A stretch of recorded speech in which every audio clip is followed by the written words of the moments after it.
তোমার মা কোথায়? আমার মা কোথায় গেছে গা? জন্ম দিলেই বাবা মা হওয়া যায় না।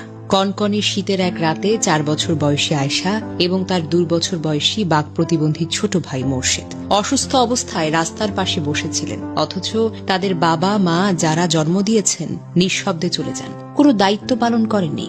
এই শিশুদের অসহায়তা, শীত এবং অসুস্থতা সব মিলিয়ে এক ভয়ঙ্কর চিত্র তৈরি হয়েছে। ভাবুন তো, কত স্বামী স্ত্রী শুধু একটি সন্তান পেতে আল্লাহর কাছে প্রার্থনায় মগ্ন থাকে, আর এই বাবা মা তারা যে 2 অসহায় শিশুকে ফেলে চলে যেতে পারে তা সত্যিই তো কল্পনার বাহিরে।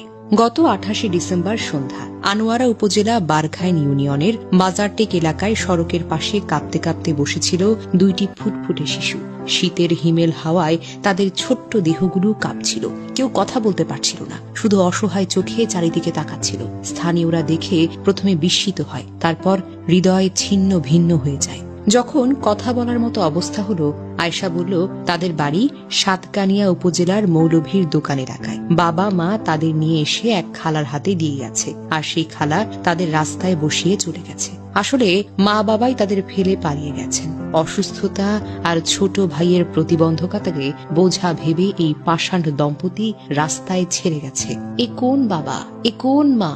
সে অন্ধকার রাতে আলো জ্বালিয়েছিল মহিমউদ্দিন, একজন সিএনজি অটোরিকশা চালক। তিনি বলেন, শীতের মধ্যে 2টি শিশুকে আমি একা বসে থাকতে দেখি, মনে হলো আমার নিজের সন্তানের মতো। হৃদয়টা কেঁপে উঠল। তাদের নিয়ে নিজের বাড়িতে চলে এলাম। তার স্ত্রী শারমিন আক্তার রাতে গরম পানি দিয়ে গোসল করালেন, খাবার খাওয়ালেন। বলেন, 2 জন জ্বরে কাঁপছিল, ছোটটা বাক প্রতিবন্ধী। গোসল আর খাবারের পর কিছুটা স্বাভাবিক হয়েছে। আমার বিশ্বাস অসুস্থতার কারণে এই নির্মম কাজটি করেছে বাবা মা। মহিম দম্পতি শিশু দুটিকে হাজীগাঁও ঝিউরি গুচ্ছগ্রাম আশ্রয়ণ প্রকল্পে নিয়ে গেছেন, যেন তারা নিরাপদে থাকে।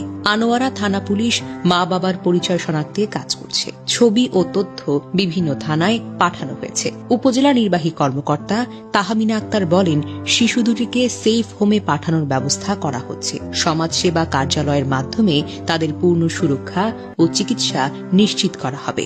একদিকে লাখো দম্পতি একটি সন্তানের জন্য আল্লাহর দরবারে কাঁদেন, মসজিদে মন্দিরে প্রার্থনা করেন, চিকিৎসা করান, আর এরা নিজের রক্ত মাংসের সন্তানকে শীতের রাতে রাস্তায় ফেলে পালিয়ে গেল। এ কি অমানবিকতা, এ কি পাষাণ্ডতা! সন্তান জন্ম দিলেই তো বাবা মা হওয়া যায় না। এই ঘটনা সে কথাটাকে চিৎকার করে প্রমাণ করে। সন্তান মানে জীবনভর দায়িত্ব, কষ্টে সুখে পাশে থাকা। কিন্তু এই অন্ধকারের মাঝেও আশার আলো আছে। মহিমউদ্দিনের মতো মানুষের মমতা, তাদের জন্য আমরা দোয়া করি, আর শিশু 2টির জন্য প্রার্থনা।